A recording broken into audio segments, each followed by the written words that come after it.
In the coastal village of Ibeno, where the Atlantic Ocean never truly sleeps, the elders say the sea has daughters. Daughters with voices like tides, daughters born with crowns made of coral, and sometimes one of them runs away. This is the story of a fisherman who rescued a girl from the shore, not knowing he was holding a princess of the sea. The village of Ibeno rested between golden sand and restless water. Fishing was life. Fishing was survival. And for Tari, fishing was everything. Tari was 28, tall, lean, skin darkened by years under sun. He had strong hands, gentle eyes, and the quiet nature of a man who listens more than he speaks. He lived alone in a small wooden hut near the shore. His parents had been lost to a violent storm 10 years ago. Since then, it was just him and the sea.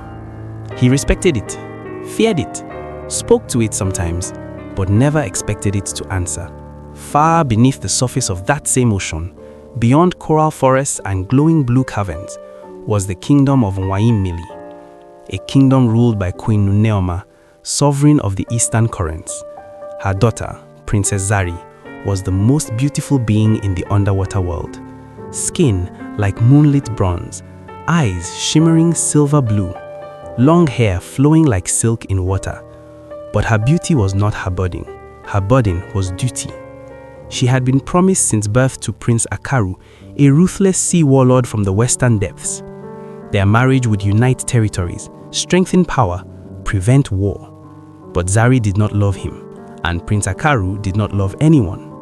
The day the engagement ceremony was announced, the ocean trembled with celebration, but Zari's heart trembled with fear. "I will not marry him," she whispered to her closest companion. "You have no choice," the companion replied gently. "Queens do not choose love, they choose stability." But Zari had been watching the surface world for years. She had seen fishermen laugh, seen children run freely on sand, seen women choose their own husbands. Humans were fragile, but they were free, and that freedom burned inside her. On the night before the ceremonial binding, Zari swam toward forbidden waters, toward the surface. She carried with her an ancient charm, a pearl infused with transformation magic. With it, she could take human form temporarily. But once transformed, she would lose her voice underwater. And if caught, the punishment would be exile forever. Still, she arose. The ocean resisted, but she broke through, gasping under moonlight. She stepped onto the shore, and her tail became legs.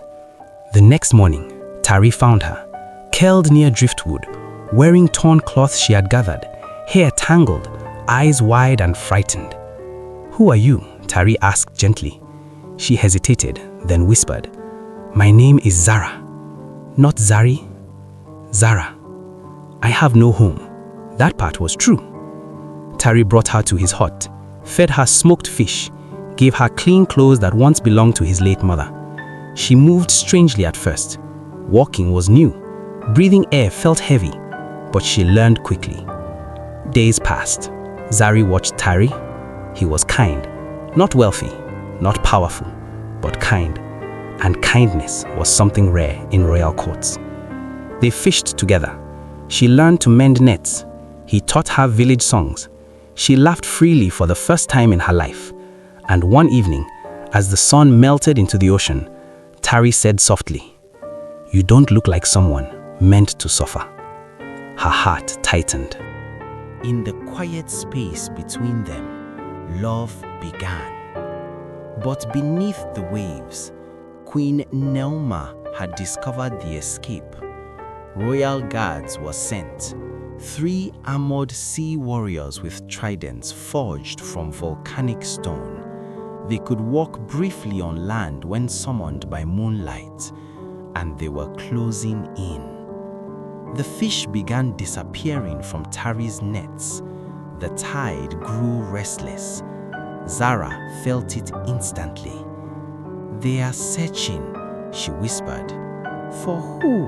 Tari asked, but she could not answer fully, not yet.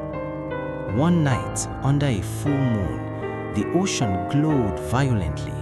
3 figures emerged from the water, tall, glowing faintly blue, armor shimmering. "Princess Zari of Mwaimiri," one called, "you are commanded to return." Tari froze. "Princess?" Zara's eyes filled with tears. "I never meant to lie," she whispered to him, and before his eyes, her legs shimmered and scales flickered briefly along her skin. He stepped back in shock. "You're from the sea?" She nodded. "And promised to a man I do not love." The guards raised their tridents. "This surface world is beneath you. You belong to duty." Tari's fists clenched. "She belongs to herself," he said quietly. The guards scoffed. "She is royalty, and you are nothing." Zari turned toward Tari, her heart torn between worlds. If she returned, she would save her kingdom from political unrest. If she stayed, she would lose her throne forever and possibly cause war underwater. Suddenly, Prince Akaru himself rose from the depths, massive, intimidating, eyes cold as abyssal trenches. "You shame your bloodline," he growled. "You will marry me." Zari stood firm. "No." The ocean roared violently. Waves crashed high against the shore. Tari grabbed her hand, even as water surged around them. Queen Neoma's voice echoed from the sea. "Daughter, love does not feed kingdoms, but neither does fear." Silence fell. Zari stepped forward. "I will not rule through loveless duty. I will not bind myself to cruelty. If war comes, let it come with truth." The sea went still. Prince Akaru glared, but without royal consent, he could not claim her.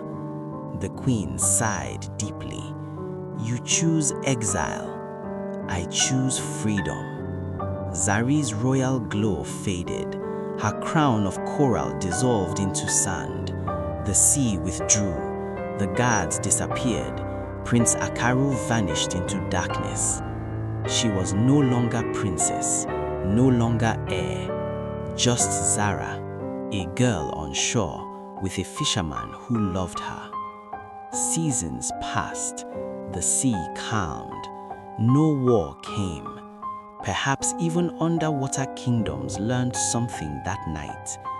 Zari and Tari built a larger home. She still walked to the shore sometimes, listening to the waves, but she no longer longed for a crown, because she had something greater: choice and love.